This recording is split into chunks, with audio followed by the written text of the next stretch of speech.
यशोदा के लाल हरे गोविंद हरे गोपाल हरे जय जय प्रभु दीन दयाल हरे ताली बजाते हो गोपाल हरे जय जय यशोदा के लाल हरे गोविंद हरे गोपाल हरे जय जय यशोदा के लाल हरे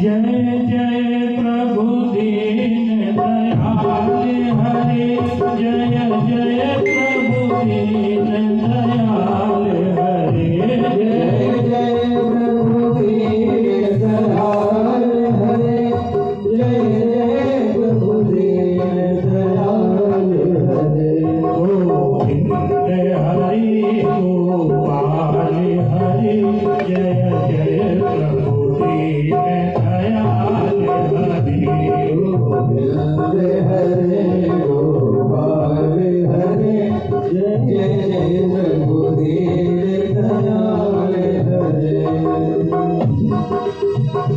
गोविंद हरे गोपाल हरे जय जय प्रभु दीन दयाल हरे गोविंद हरे गोपाल हरे जय जय सुधा के लाल हरे हरे हरे गोपाल हरे जय जय प्रभु दीन दयाल हरे जय प्रभु दीन दयाल हरे जय जय प्रभु दीन दयाल हरे जय जय प्रभु दीन दयाल हरे बोलिए भक्तवत्सल भगवान की जय। आइए हम सभी लोग इस पावन पुराण की कथा को श्रवण करें। सबसे प्रथम तो हम यह मान के चले कि जिस कथा को श्रवण करने जा रहे हैं ये कोई साधारण कथा नहीं है और ना ही साधारण तरीके से श्रवण करने का अवसर मिलता है। जीव के जब जन्म जन्मांतर के पुण्य उदय हो जाते हैं, एक नहीं अनेकों जन्म के, तो जब अनेकों जन्म के पुण्य उदय हो जाते हैं तब कहीं जाके हमें श्रीमद् भागवत जी की कथा सुनने को मिलती है। आज परमात्मा की विशेष कृपा हुई है एवं पितरों का विशेष आशीर्वाद हुआ है, तब जाके इस परिवार में ये पावन कथा हो रही है।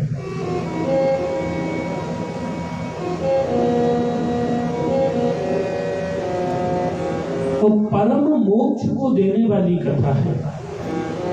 श्रवण मात्र से जीव का कल्याण हो जाता है। जो इस कथा का अनुसरण, देखिए कथा की सार्थकता तब सिद्ध होती है जब कथा को श्रवण करने के बाद इसको अपने दैनिक जीवन में व्यवहार में उतारा जाए, तब तो कथा की सार्थकता सिद्ध हो जाएगी।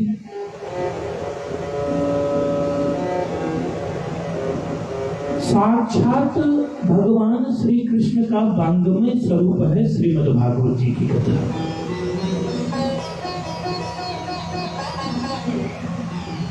भागवत की पोथी जिस घर में रखी हो जाती है उस घर में भगवान श्री बालकृष्ण सरकार का आगमन हो जाता है।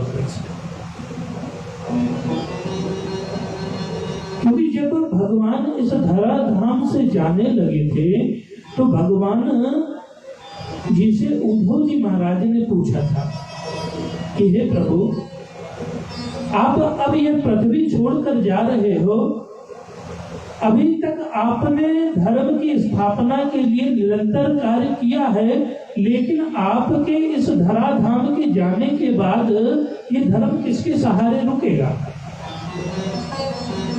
कोई मार्ग भी तो होना चाहिए धर्म को रोकने की,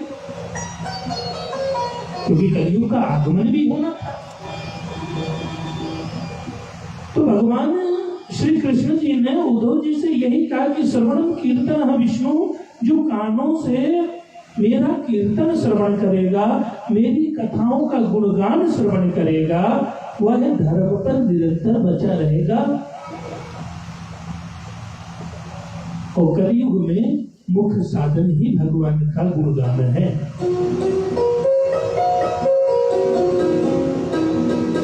एक वृंदावन के संत हुए,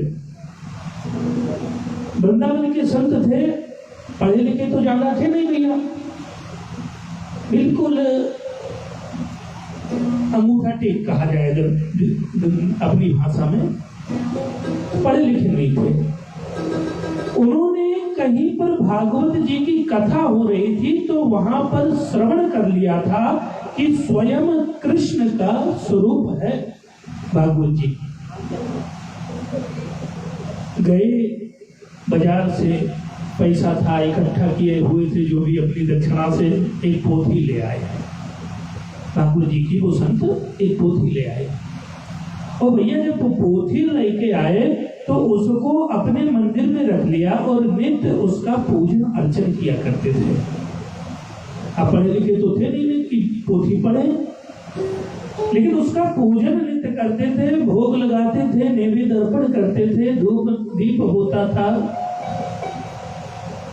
तो कुछ पढ़े लिखे लोग वहां से एक दिन निकले संत की कुटिया पे, तो देखा संत जी बड़ी आरती कर रहे। बोले किसकी कर रहे हैं? बड़े भाव में हैं। तो वह पहुंच गए संत की कुटिया में, और संत जी से देखा कि संत जी ने तो ये पोथी का पूजन करना है, तो लाओ संत जी से कुछ पूछे तो सही। संत जी से पूछा कि महाराज ये पोथी किसकी है? संत जी ने कहा ये भागवत जी की पोथी है। बोले महाराज जी भागवत में कितने श्लोक हैं? बोले हमें नहीं पता। बोले आपको नहीं पता और पोथी ले आए, कभी पढ़ा नहीं श्लोक? बोले हमने तो सुन रखा है भागवत जी में 18,000 श्लोक हैं। संत जी ने हाथ जोड़ा, हो सकता है कोई बड़ी बात थोड़ी। बोले महाराज जी आपको एक भी श्लोक की चिंता नहीं है? आप श्लोक की चिंता नहीं करते?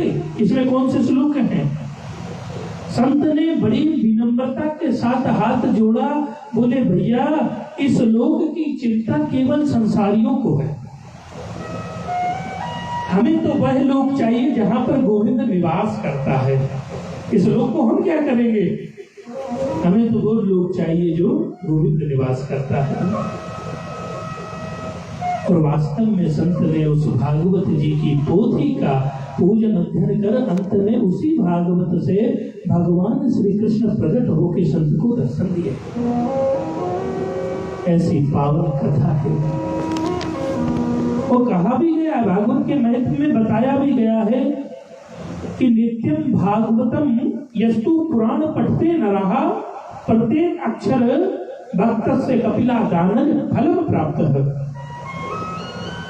अगर कोई व्यक्ति नित्य भागवत जी का अगर एक श्लोक भी पढ़ लेता है तो उस श्लोक के पढ़ने के हिसाब से, श्रवण करने के हिसाब से उसे एक गाय, वो भी कपिला गाय, दान करने का पुण्य प्राप्त होता है।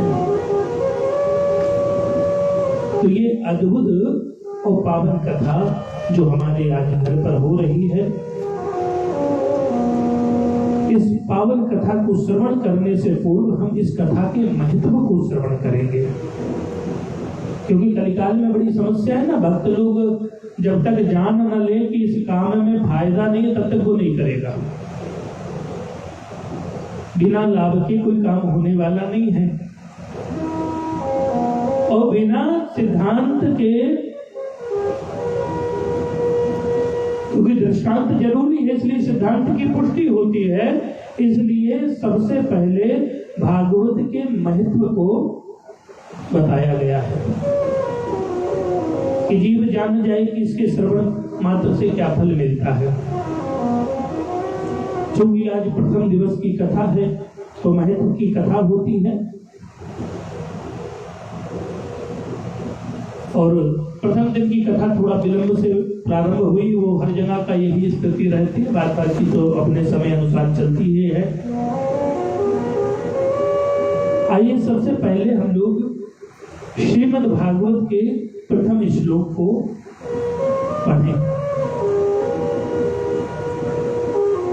सच्चिदानंद रूपाय विश्वोत्पत्त्याधेतवे तापत्रय विनाशाय श्रीकृष्णाय वयं नमः।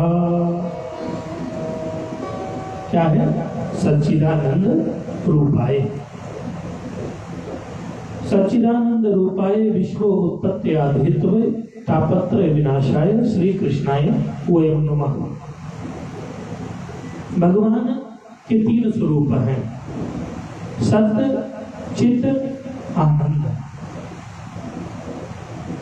सत्य स्वरूप स्वयं नारायण, और सत्य है क्या? सत्य जो दूसरे के रूप में स्पष्ट हो जाए, चित्त जो मन में रहता है, और आनंद तो अप्रत्यक्ष चीज है। कभी व्यक्ति बैठा है, अचानक देखो मुस्कुराने लगा, हंसने लगा, प्रकट होने वाली वस्तु है आनंद। तो यही था ना कि नंद जी के यहाँ पर क्या हुआ? आनंद। बधाई जब गाते ना कि नंद घर आनंद भयो जय कन्हैया लाल की, तो नंद के यहाँ आनंद ही हुआ है, कन्हैया जी तो बाद में आए। तो वही सत्य चित आनंद का स्वरूप है श्री नारायण। बोले तीन स्वरूप हैं और करते क्या है? विश्व उत्पत्ति आधेतवे, विश्व की उत्पत्ति करते हैं ब्रह्मा बनकर, विश्व का संचालन करते हैं श्री भगवान विष्णु बनकर, और वही नारायण पूर्ण ब्रह्म परमात्मा विश्व का संहार भगवान शंकर बनकर करते हैं। तापत्रय विनाशाय, तीन प्रकार के ताप, दैहिक, दैविक और भौतिक, इन तीनों प्रकार के तापों का निवारण करने वाले हैं श्री हरि। ऐसे श्री भगवान कृष्ण को कहा है श्री कृष्णाय वयं नमः। भागवत की बड़ी सुंदर महिमा और महत्व का वर्णन करते हुए कि नैमिष सूत्रमाशि विवदे महामति कथामृत स्वाद कुशला शौनको आवृत। नैमिषारण्य की पावन भूमि, जहाँ पर 88,000 श्री शौनकादि ऋषि एकत्र हैं, जो भगवान की कथा सुनने में कुशल है। क्योंकि भगवान की कथा सुनने में कुशल का मतलब यह है कि जो जिज्ञासु भी है और जिसके अंदर आनंद है कि भगवान की कथा हम सुनेंगे। ये नहीं, कंजूसी नहीं करेगा कि कथा हो रही है और कहे कि चलो आज नहीं कल सुनेंगे, परसों सुनेंगे। इस तरह जीवन समाप्त हो जाता है और भगवान को ना हम प्राप्त कर पाते, ना भगवान की कथा श्रवण कर पाते।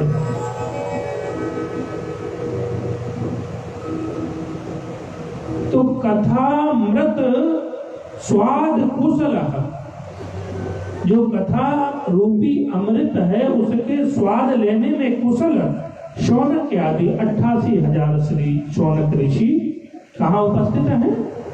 नैमिषारण्य में।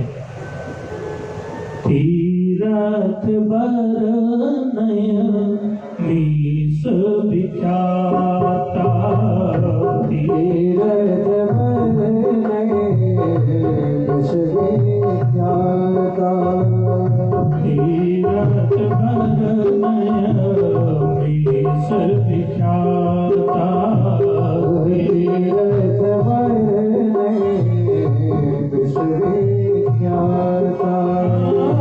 अति पुनीति साधक सिद्धिदाता, अति पुनीति साधक सिद्धिदाता,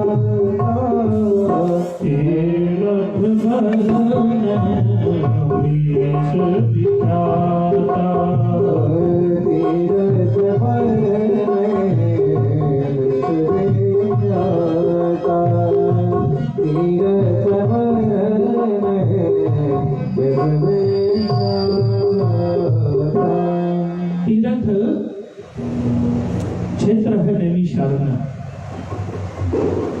और नैमिषारण्य की तीर्थ की आवाज बढ़ोगी तो नैमिषारण्य तीर्थ की बड़ी सुंदर महिमा है। तीर्थों के राजा तो प्रयाग है ही, लेकिन जो नैमिषारण्य की भूमि है उसको सर्वश्रेष्ठ माना गया है। क्यों? क्योंकि वहां पर भगवान की कथा होती है। श्री सूत जी महाराज नैमिषारण्य की धरा पर विराजमान हैं, शौनक आदि श्रोता। श्री सूत जी महाराज जैसे ही आ जाए, शौनक आदि खड़े होकर उनका स्वागत किए,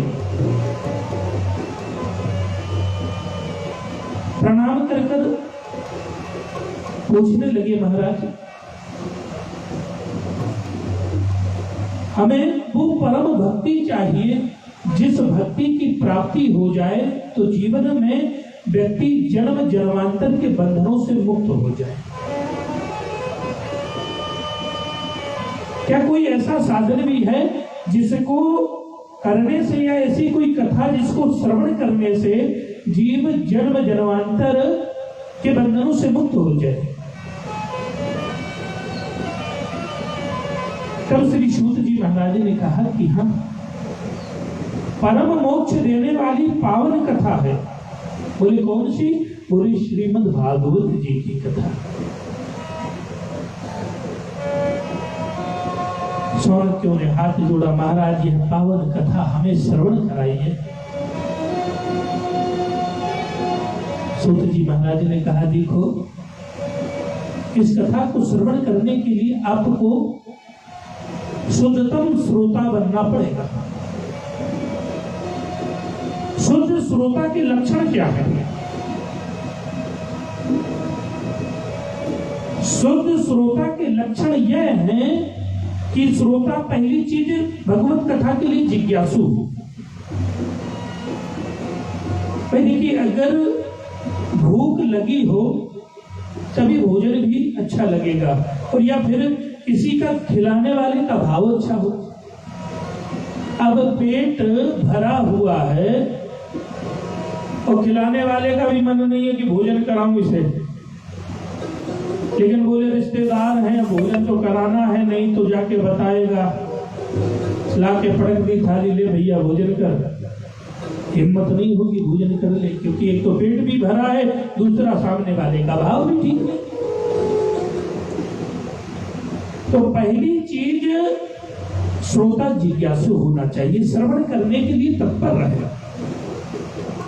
क्योंकि भगवान की नवदा भक्ति में भी प्रथम भक्ति कहा गया है श्रवणम कीर्तन विष्णु।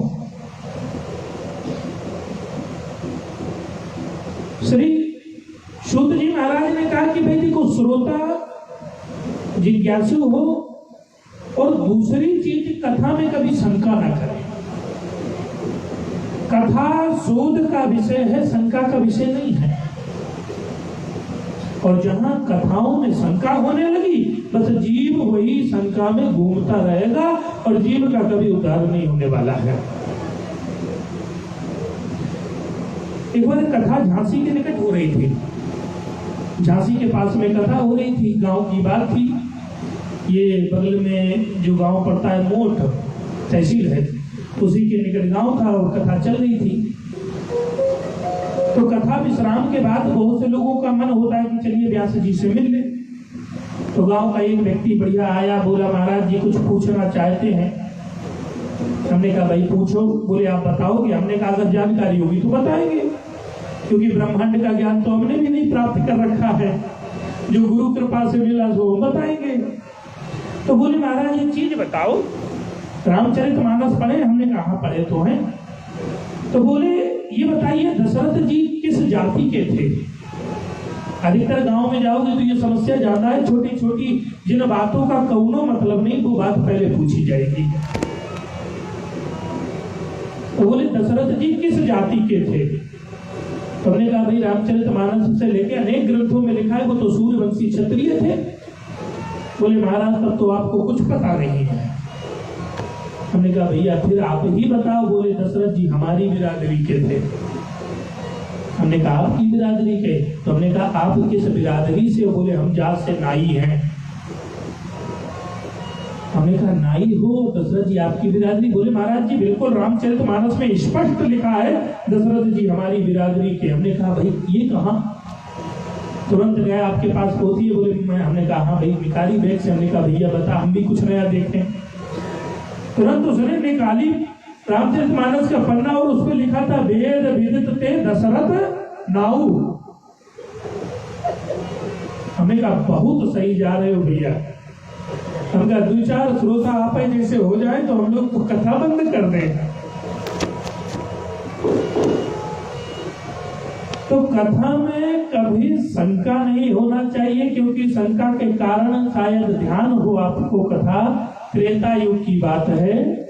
एक बार त्रेता युग माही शंभु गए ऋषि माही। एक बार त्रेता युग माही शंभु गए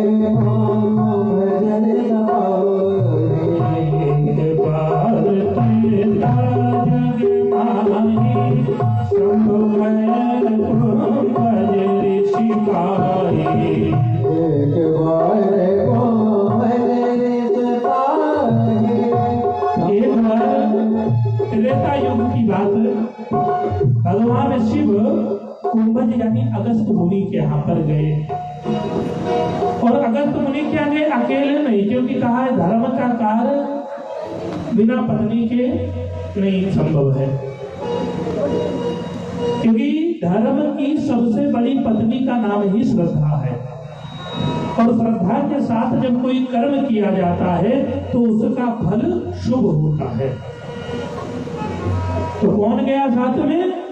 संग सती जग जननी भवानी पूजहि मुनि अखिलेश्वर जानी। संग सती जग जननी भवानी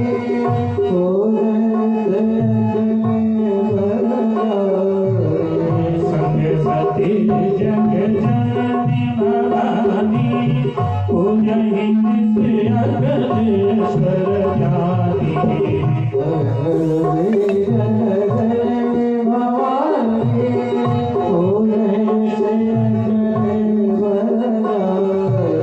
आज अगस्त जी ने जैसे ही देखा कि भगवान शिव जी स्वयं पार्वती जी के साथ में आए हैं, तो अगस्त जी ने सोचा क्योंकि अखिलेश्वर यानी त्रिभुवन के मालिक अब द्वारे जी के भगवान शिव गौरा जी पधार जावे तो तुरंत जो व्यवस्था होगी पहले पहुंचेगा स्वागत करने के लिए, और लेके थाली पहुंच गए और थाली लेके जैसे पहुंचे आरती करने लगे, बस वही पे शंका हुई किसको? सती जी को। बोले ये तो उल्टी गंगा बह रही है। जिस गुरु से कथा श्रवण करनी है वह गुरु हमारी ही वंदना कर रहा है। भाई गुरु जी आते हैं तो गुरु जी की वंदना करनी चाहिए, और यहाँ तो उल्टी गंगा बह रही है, गुरु जी हमारे ही प्रणाम कर रहे हैं। तो उनको लगा कि यह कथा क्या सुनाएंगे जिन्हें शिष्टाचार ही नहीं, कि श्रोताओं की आरती नहीं की जाती है, आरती तो वक्ताओं की होती है। सती मैया को वहीं पर शंका होने लगी कि अभी ये कथा नहीं सुनाने वाली। और कहा भी गया है, राम कथा मुनि बरज बखानी, सुनय महत परम सुख मानी। राम कथा मुनि बरज बखानी, सुनय महत परम सुख मानी। सुनय महत परम सुख मानी, सुनय महत परम सुख मानी। महेश परम सुख मानी,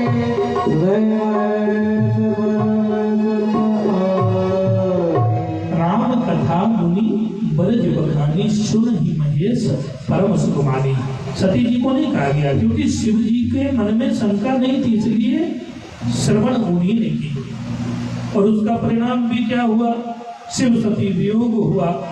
जब कथा परमात्मा की शंका होगी तो निरंतर व्यक्ति शंका में उलझता रहेगा और मोक्ष का जो साधन है उससे दूर हो जाएगा। तो श्रोता का दूसरा लक्षण है कि कथा में वो शंका न करे, और कथा जब होवे तो तीसरा लक्षण है शांति से कथा सुने। पहले के वक्ता लोग बताते थे ना कि श्रोता कई प्रकार के होते थे, कई श्रोता होते थे, श्रोता भी होते थे।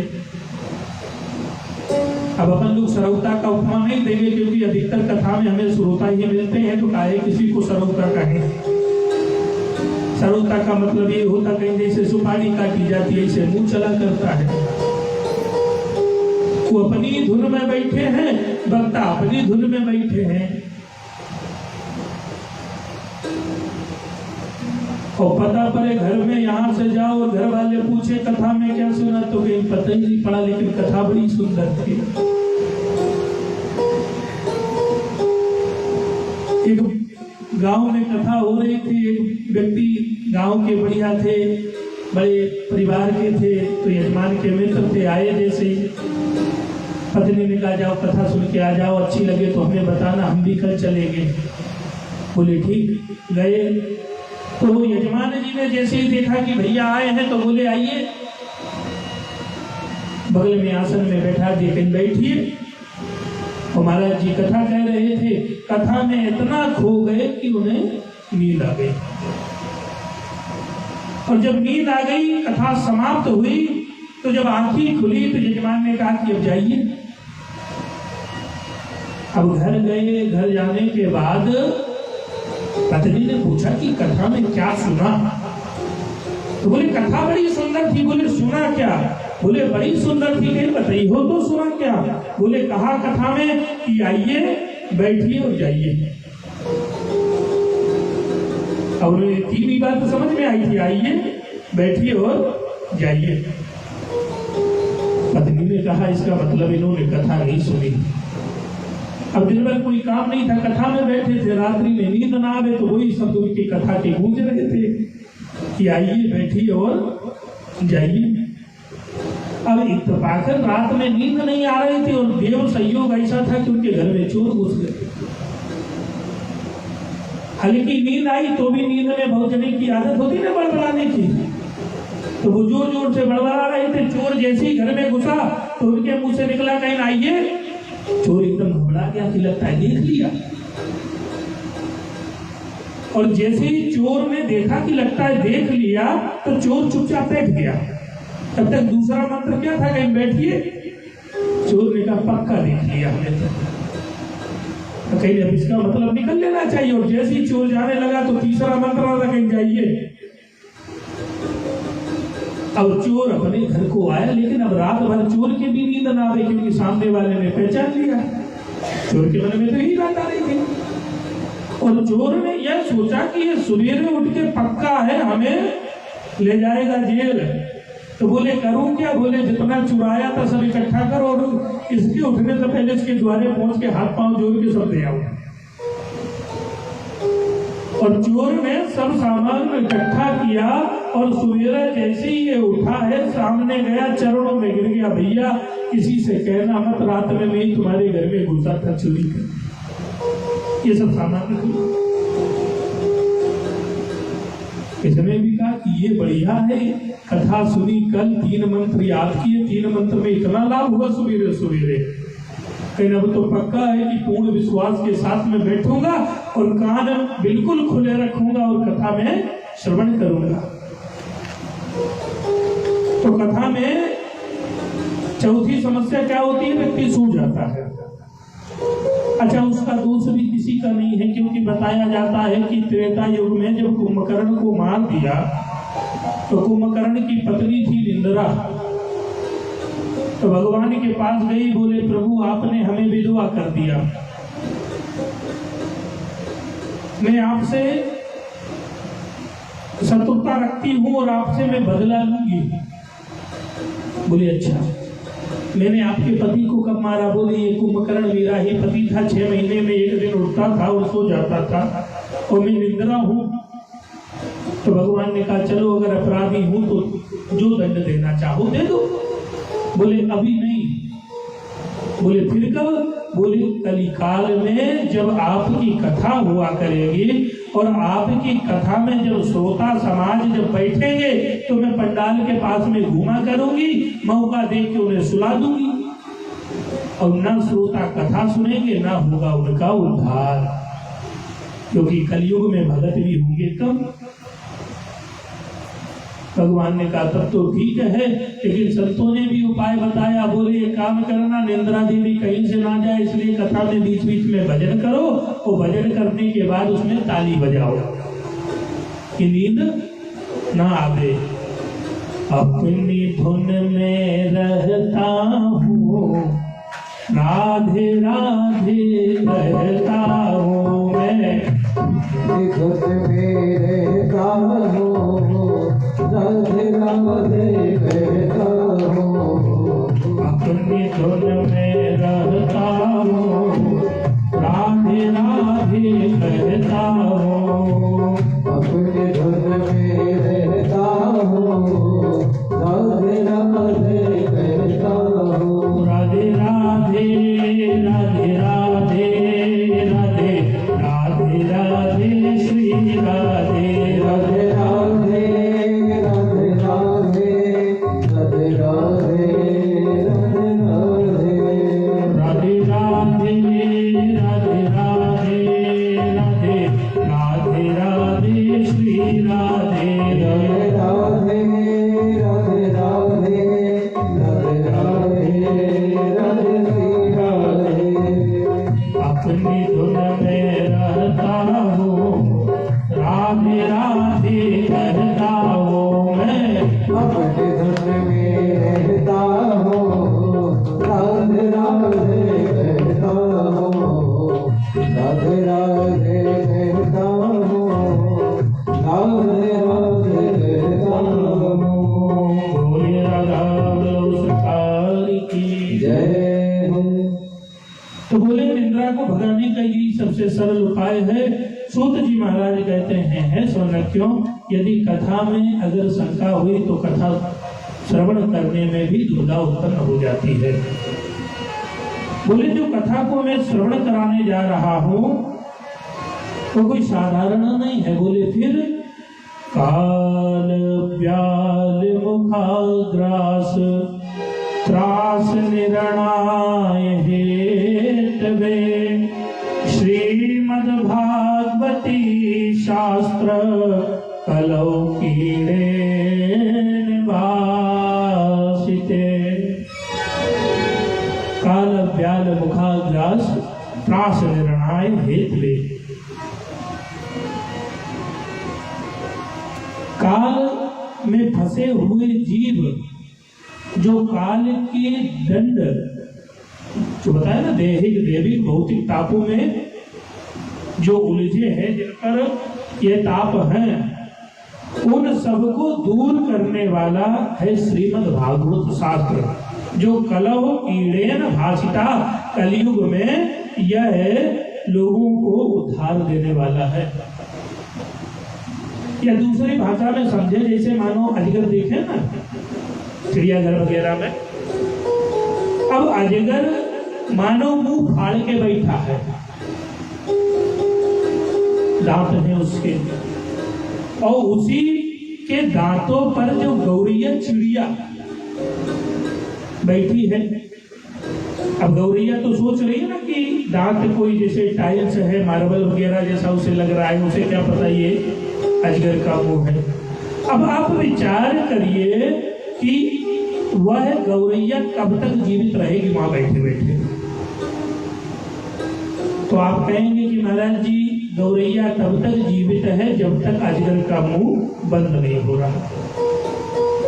तो उसी प्रकार के शास्त्रों में भी काल को सर्प कहा गया है, और हम लोग उस पक्षी के भांति उसके मुख में बैठे हैं, और जिस दिन वह काल का समय आता है उस दिन हमारे प्राण पखेरु उड़ जाएंगे।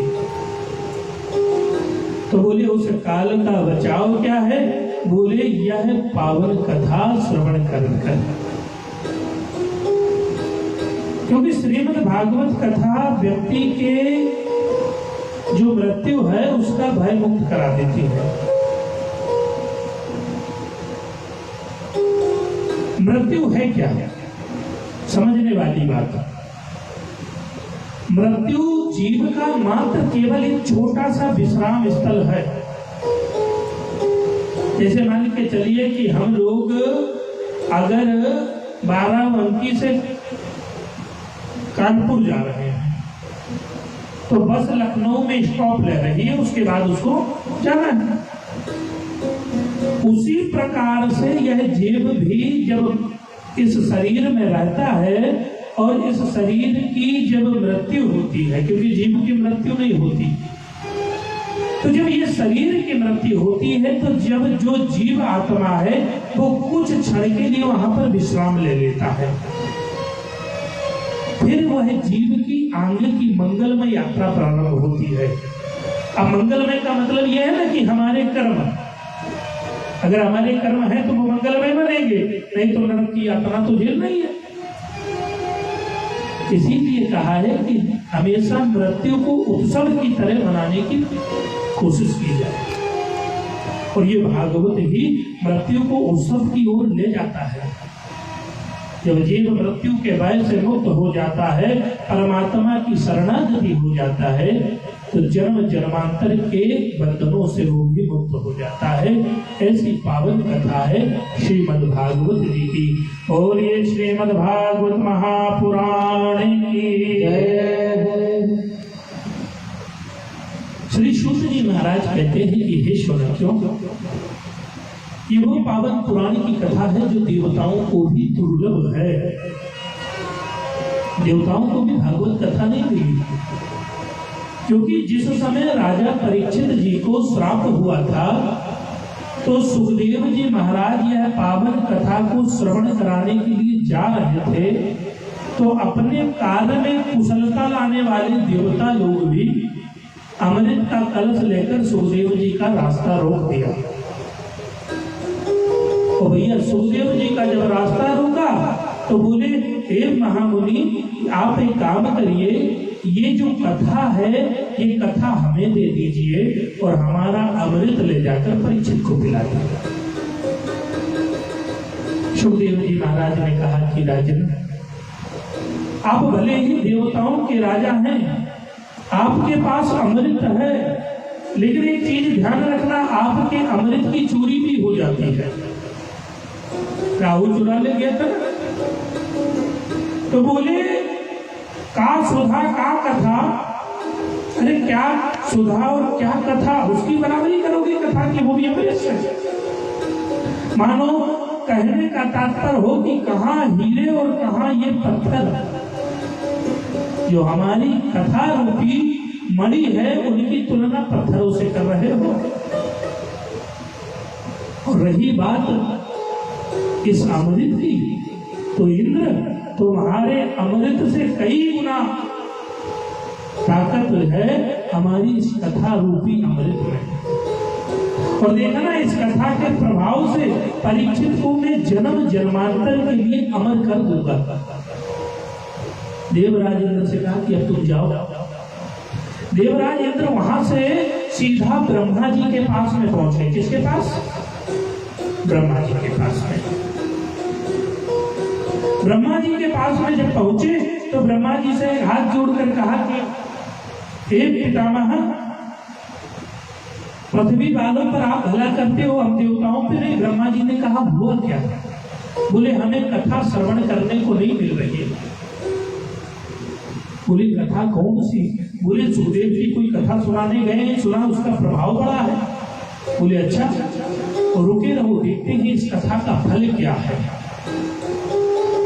तो देखा इस कथा का फल क्या था। बोले 7 दिन पूर्ण होने पर परीक्षित का उद्धार हो गया। ब्रह्मा जी ने कहा कि ये कौन सी कथा है? ब्रह्मा जी ने तुरंत क्या किया? सत्यलोके तुलावत हुआ, सत्यलोक में तराजू बांध दी। और सत्यलोक में जब तराजू बांधी तो एक पलड़े पर संपूर्ण शास्त्र, संपूर्ण उपनिषद रख दिए और दूसरे पलड़े पर श्रीमद् भागवत जी की पोथी रख दी। और भागवत पोथी का वजन इतना था भैया कि संपूर्ण शास्त्र उठे रह गए और भागवत जी का वजन बना का बना रहा। तब धाता यदि तो विस्मृता, ब्रह्मा बाबा भी चकित हो गए। तो हम मानव शरीर में हमें सबसे सुंदर सुख क्या है कि हमें भगवान की कथा बड़ी सरलता से मिल जाती है। और देवताओं को भी ये कथा दुर्लभ है, इसीलिए तो देवता लोग भी तरसते हैं मनुष्य बनने के लिए। वो स्वामी जी ने लिखा भी है ना, बड़े भाग्य मनुष्य तन पावा, सुरदुर्लभ सदगंधन गावा। बड़े भाग्य मनुष्य तन पावा, सुरदुर्लभ सदगंधन गावा। बड़े भाग्य मनुष्य तन पावा, सुरदुर्लभ सदगंधन गावा। बड़े भाग्य मनुष्य तन पावा, सुरदुर्लभ सदगंधन गावा। सुरदुर्लभ सदगंधन गावा, सुरदुर्लभ सदगंधन गावा।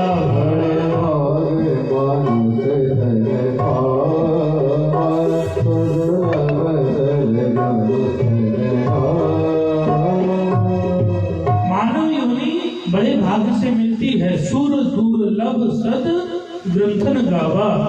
सद ग्रंथों में भी लिखा है कि सुर यानी देवताओं को भी है, दुर्लभ है, जो हमें बड़े सरलता से मिल जाती है। तब श्री सूत जी महाराज कहते हैं, हे शौनक्यो, मैं वही पावन कथा श्रवण कराने जा रहा हूँ जो राजा परीक्षित जी को श्री सुखदेव जी ने सुनाई है। बोले इस कथा को 7 दिन तक बैठकर देवर्षि नारद जी ने भी सुना है। और जैसे कहा कि नारद जी ने सुना है, तुरंत शौनक्यो जी ने कहा कि नारद जी ने कथा सुनी, वो भी 7 दिन बैठ के। बोले महाराज उन्हें तो श्राप है कि वो क्षण मात्र नहीं बैठ सकते, 7 दिन बैठ के कैसे सुना उन्होंने। भागवत में उनकी रुचि इतनी हो गई कि 7 दिन बैठ के उन्होंने कथा श्रवण की। तब श्री सूत जी कहते हैं कि ध्यान से श्रवण कीजिए। एक समय की बात है, नारद जी महाराज के मन में विचार आया कि संपूर्ण पृथ्वी पर भ्रमण किया जाए। आकाश मंडल इत्यादि सब होते हुए पृथ्वी पर आए और पृथ्वी पर नारद जी भ्रमण करते हुए बद्री विशाल पहुंचे। कहाँ पहुंचे? बद्री विशाल। बद्री विशाल का नाम क्यों है जानते हैं? विशाल नाम के एक राजा हुए थे रघुवंश में। जब आप बद्री धाम गए होंगे तो वहां जयकारे में बोलते ना, बद्री विशाल लाल की जय। विशाल नाम के राजा हुए रघुवंश में, उन्होंने घोर तपस्या कर भगवान को प्राप्त किया। भगवान ने कहा वरदान मांगो। बोले प्रभु वरदान हमें केवल मात्र इतना चाहिए, क्योंकि मैं तो कठोर तपस्या करके आपको प्राप्त कर सका आपकी कृपा से, लेकिन आगे चलकर भविष्य में शायद संभव किसी के लिए ना हो। इसलिए महाराज आप यहीं निवास करिएगा और जो भी जीव यहाँ पर आएगा, जो मानव आएगा, उस पर आप कृपा करिए। ऐसा नाम है बद्री धाम। बोलिए बद्री विशाल की जय। तो वही बद्री विशाल में श्री देवर्षि नारद जी पहुंचे और देवर्षि नारद जी मानो बहुत बड़ी चिंता में थे। सब अपना झुकाए हुए जा रहे थे। रास्ते में उन्हें भगवान ही के अंश सनत सनंदन सनकादिक और सनत कुमार के दर्शन हुए। सनकादिकों ने नारद जी को देखा कि नारद जी बड़े दुखी हैं।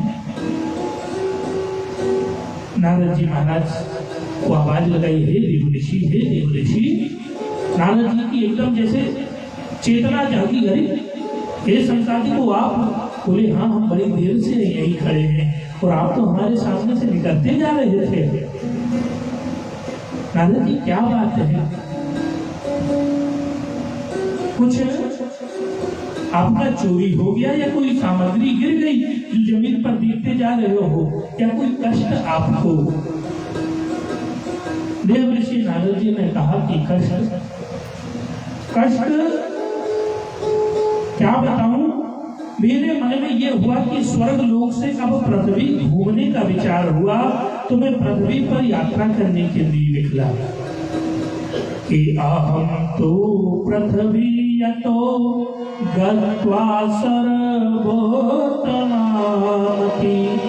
मेरी मति में आया, मेरी बुद्धि में आया कि मैं पृथ्वी की यात्रा करूं, और यात्रा के दौरान मैंने कि पुष्करम चा प्रयागम चा काशी गोदावरी तथा हरि क्षेत्रम कुरुक्षेत्रम श्रीरंग सेतु बंदरम। कि मैं पृथ्वी भ्रमण करते करते पुष्कर में गया, प्रयाग गया, काशी गोदावरी तक गया, और हरि क्षेत्र यानी हरिद्वार, कुरुक्षेत्र, श्रीरंग सेतु बंधन रामेश्वरम तक गया। पूरी पृथ्वी भ्रमण करने के बाद मुझे कहीं भी सुख नहीं मिला। हे सनकादिको, आज की यह स्थिति हो गई है कि व्यक्ति पापमय हो गया है, व्यक्ति की बुद्धि शुद्ध नहीं हो गई। नगर में भ्रमण करते करते मैं देख रहा हूं कि नगर में कलयुग का ऐसा प्रभाव आ रहा है कि घर में कोई बूढ़े माता पिता को नहीं मानता। वृद्ध माता पिता की इज्जत नहीं रहती।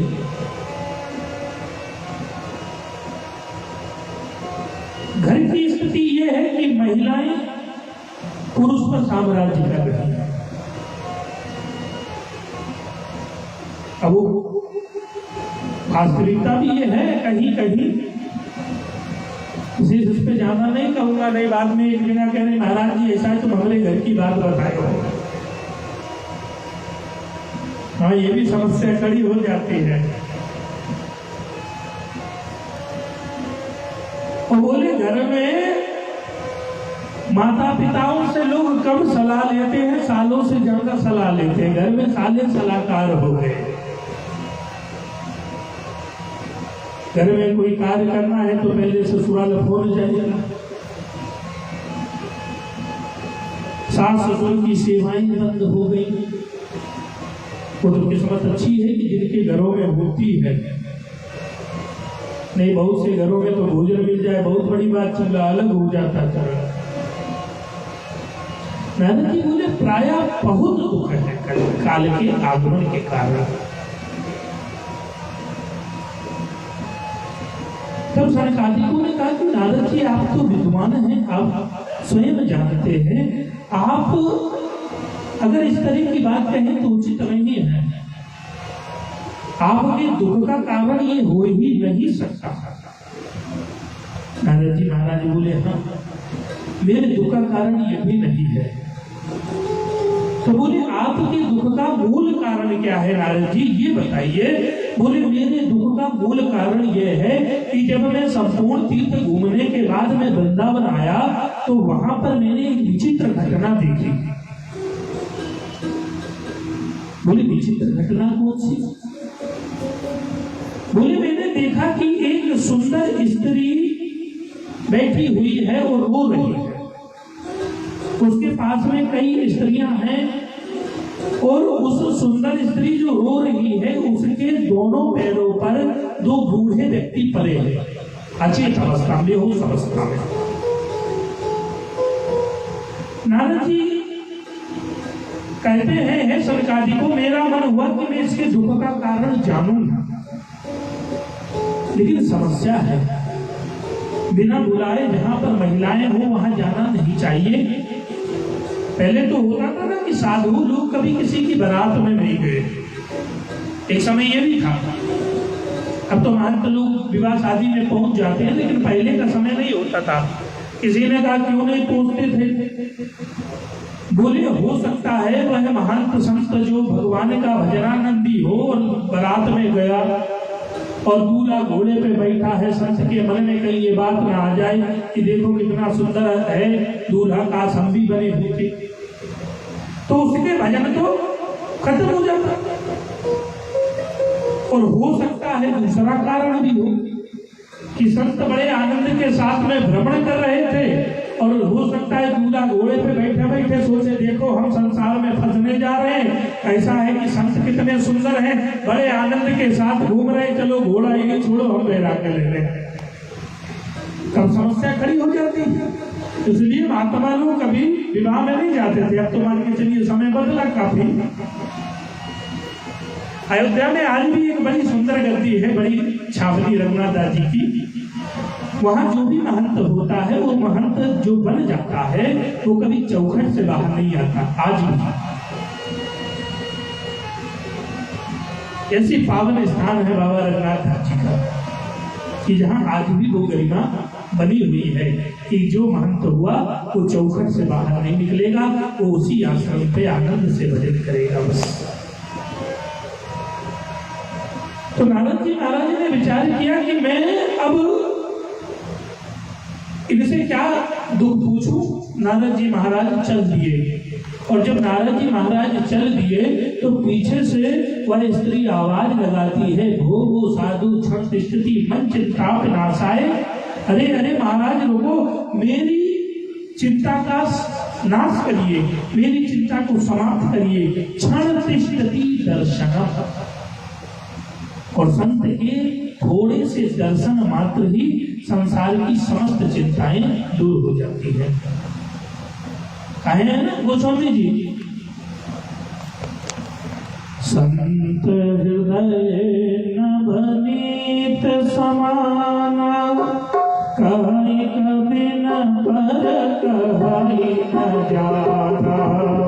संत हृदय नवनीत समाना, कहीं कभी न पर कहीं न जाना। संत हृदय नवनीत समाना, कहीं कभी न पर कहीं न जाना।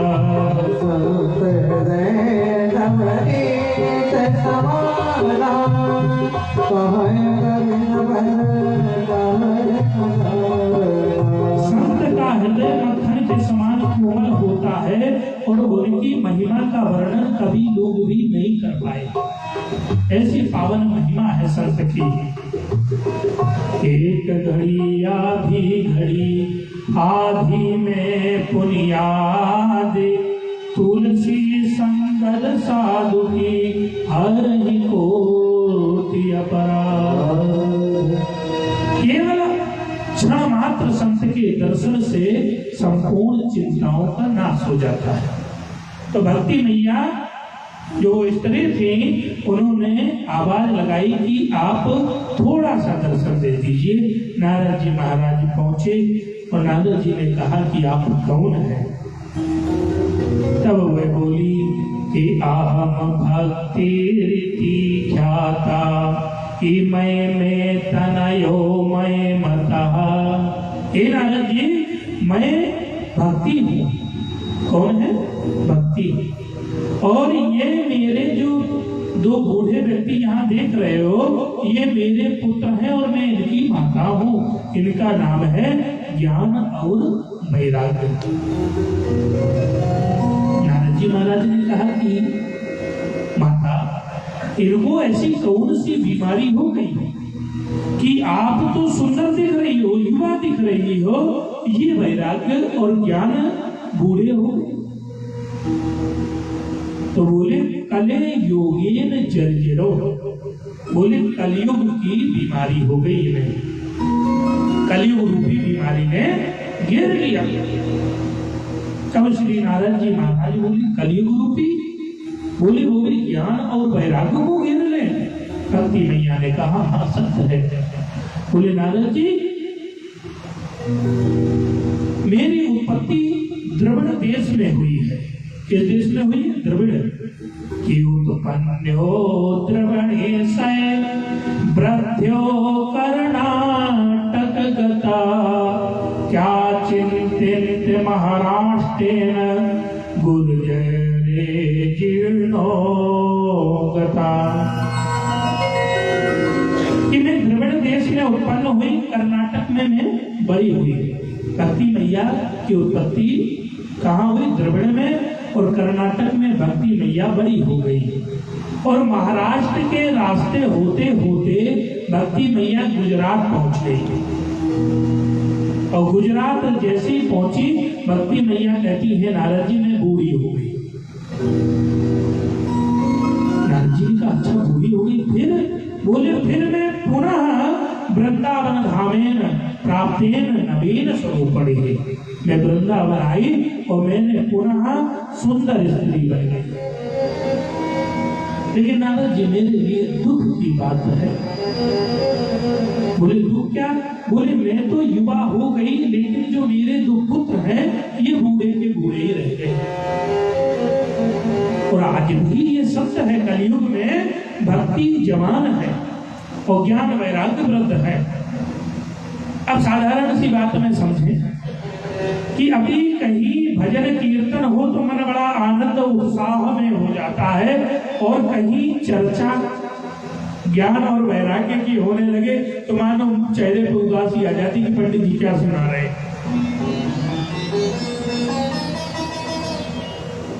तो ये प्रभाव है कलयुग का। तो भक्ति मैया कहती है वृंदावन धाम की महिमा ही मुझे युवा बना दी, और वृंदावन की वास्तविक महिमा है, संतों ने गाया भी है कि वृंदावन धाम अपारे जपे जा राधे राधे। वृंदावन धाम अपारे जपे जा राधे राधे। वृंदावन धाम अपारे जपे जा राधे राधे।